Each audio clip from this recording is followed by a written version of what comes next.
Assalamualaikum warahmatullahi wabarakatuh. Selamat pagi anak-anak yang saya sayangi. Bagaimana kabar kalian hari ini?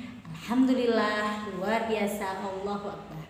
Hari ini kita akan melanjutkan pembelajaran kita membahas tentang kalimat thayyibah.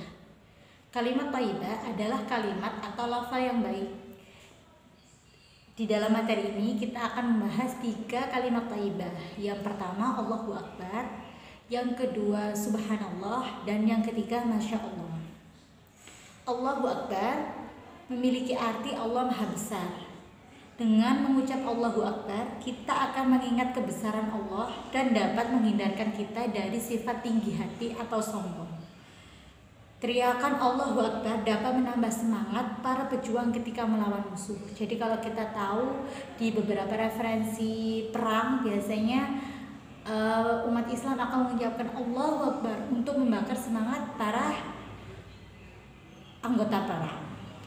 Lafal Allahu Akbar bisa kalian lihat seperti yang ada di layar ya.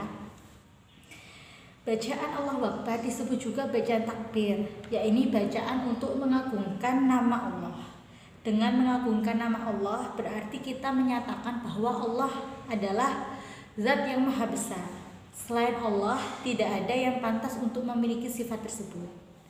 Keutamaan yang dapat kita rasakan ketika kita mengucapkan kalimat Allahu Akbar, ya, ini selalu mengingatkan kita akan kebesaran Allah dan terhindar dari sifat sombong.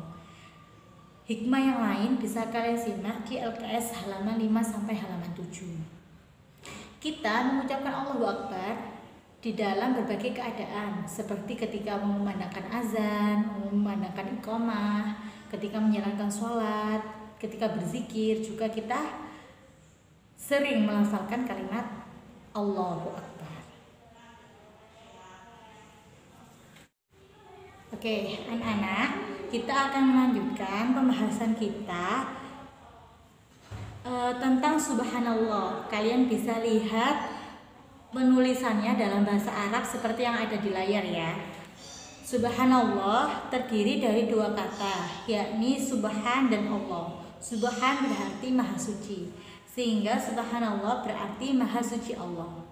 Allah suci dari sifat kekurangan, suci zatnya, sifatnya, dan perbuatannya. Kalimat subhanallah disebut juga dengan kalimat tasbih, yakni ungkapan untuk memuji Allah. Dengan bertasbih kita mengakui keagungan Allah. Kapan kita disunahkan untuk mengucapkan subhanallah? Kalimat subhanallah diucapkan ketika melihat sesuatu yang menakjubkan atau yang indah, dengan catatan itu murni atas kekuasaan Allah Subhanahu wa Ta'ala tanpa campur tangan manusia.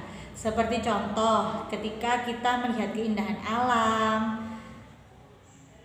seperti pemandangan, melihat orang yang cantik atau yang tampan, melihat atau mendengar hal buruk, berzikir sesudah sholat fardu, ketika mendengar kejadian luar biasa, dan mengingatkan imam dalam sholat ketika lupa bacaan atau gerakan sholat bagi makmum laki-laki.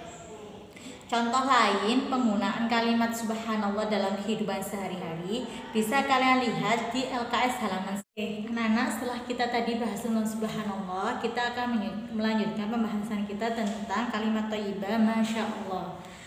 Lafadznya bisa kalian lihat yang ada di layar ya. Masya Allah artinya Allah telah berkehendak akan hal itu. Jadi ketika kita melihat sesuatu atau kejadian yang indah maupun menakjubkan, sedangkan ada peranan manusia dalam suatu kejadian tersebut, maka kita ucapkan masya Allah. Seperti ketika kita melihat bangunan yang indah, yang megah, ketika kita memasuki kebun yang cantik, ketika kita memiliki teknologi yang canggih, teman kita punya prestasi yang membanggakan, kita ucapkan masya Allah. Karena contohnya ya, seperti kita memasuki kebun yang cantik, kita ucapkan masya Allah, kebun ini sangat cantik sekali. Nah, kenapa ketika kita melihat kebun yang cantik ini kita mengucapkan masya Allah? Karena ada peranan manusia, yakni tukang kebun, pemilik tanaman yang menjadikan kebun itu indah dan cantik. Lafaz kalimat Masya Allah kita ucapkan untuk menunjukkan kekaguman kita terhadap seseorang atau kejadian, mengekspresikan tentang penghargaan, dan mengingatkan bahwa semua pencapaian bisa terjadi hanya karena kehendak Allah Subhanahu wa Ta'ala.